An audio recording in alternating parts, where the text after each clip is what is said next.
first, you probably heard it before. It's your first date. You're always told never discuss money, politics, sex, or religion. But if you also take out things like family, work, past relationships, what else is there for you to talk about?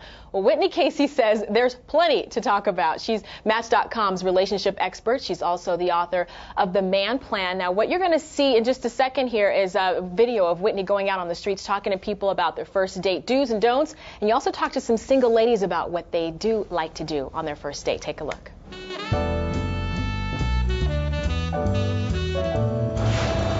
So, are you currently on a diet? So how many children do you want? How long were you married for? So how much does someone in your industry make? Who did you vote for? Flag on the dating field. All right, timeout. Penalty for both of you. Clearly not good conversation starters at all. You guys met on Match. You started emailing, you talked on the phone, everything was good until you got out here on your date. So we got to find some good conversation starters, like... I want her to ask me what are my favorite hobbies. Interest, like what's your interest? What do you care about? What are you passionate about? Rather than tell me how great you are. You know, do you like to run or hike? What kind of sports do you like? Where do you like to eat? What do you want to drink? Oh, God. Maybe some adventures that you've been on? How about where would you like to travel? If you could go anywhere, where would you go? How much do you make? Oh, yeah, that's not good. That's rude. Don't talk about money. My mom always said that. Anything about your weight, your size, anything like that would be probably offensive. He just told me he's not wearing underwear. Whoa, TMI on the first date. Not me. All right, so you're out on your date. Coffee, smoothies, wine bars, and all not such original dates. But if you want some really great date ideas, check these out. He looked at my profile.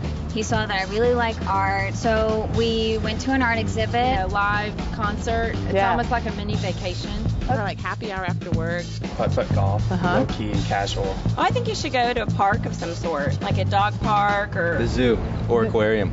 Yeah, I think activities are fun. If I sing to you, would that like just steal your heart? It depends on what you sing to me. You once, twice. What's your favorite vacation? You know, I love Lake Tahoe. There's so much to do out there. Flag on the play, hello. Okay, time out. You ask a great question, you get a good answer, but then you pick up your BlackBerry. So clearly the sparks are not flying. Get back on Match and get back out there. That's all it takes is a few times and you may find your perfect match and no flags on the play.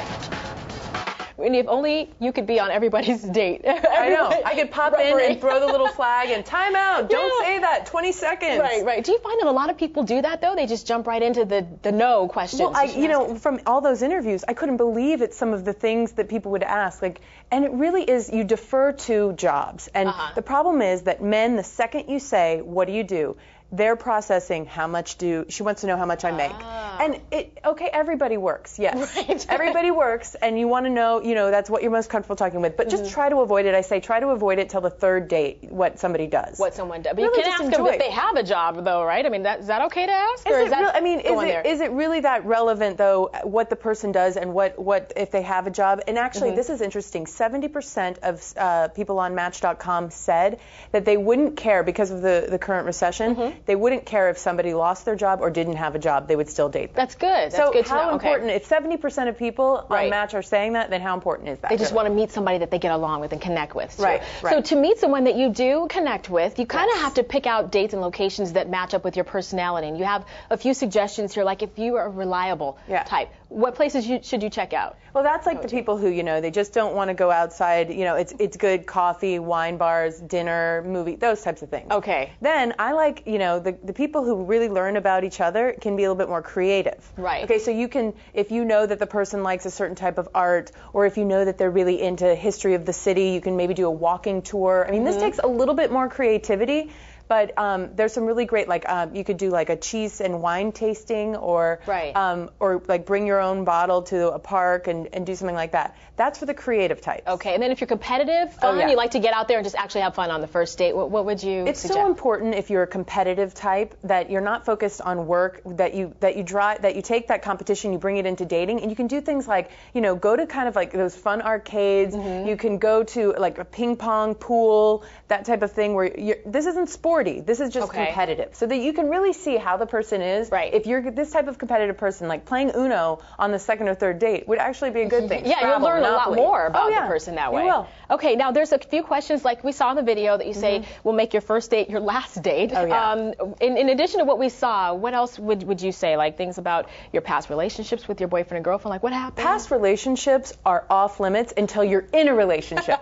Period. Okay? And even when you're in a relationship, past relationships should only be used as a reference of something you learned. Not anything that, oh, he used to do this. It has to be something learned and productive. So don't ever bring up past relationships like, so why did your last relationship end? Right. Horrible question. But what about kids? I mean, some people flat out want to know if they're wasting their time with someone that doesn't want kids or if they don't like children. Is that off limits? Too much, too soon. You know what? You may not even want this to be your baby daddy. You may not even want this.